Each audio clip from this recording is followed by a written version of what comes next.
So we're going to look at some applications of the Pythagorean theorem.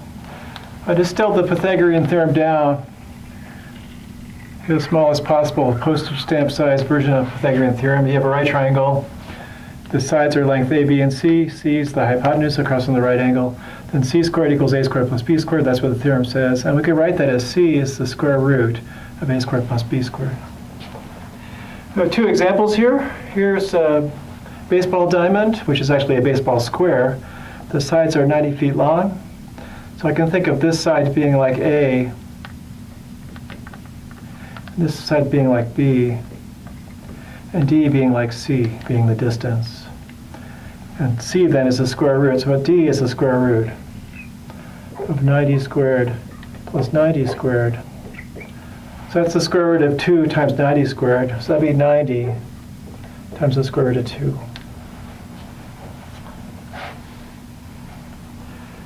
Okay, and then over here, I've got a right triangle made in the plane by using the coordinates of 2 points, connecting them with a line segment, and then traveling along in the x direction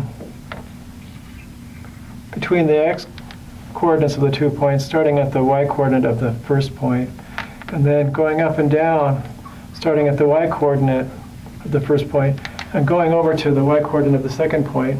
I'm going to call this length A, this length B, this length C. C will then be the distance. So distance equals C. Be the square root of A squared plus B squared. I'm going to go B squared plus A squared. X2 minus X1 squared plus Y2 minus Y1 squared. So these absolute value signs are used to represent distance.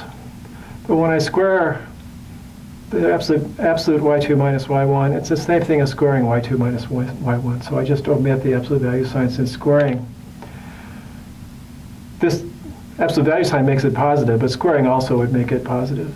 So squaring something positive and squaring its minus gives the same answer. So if that's negative, when you square it, it becomes positive as if you were squaring the absolute value. So there's the distance formula.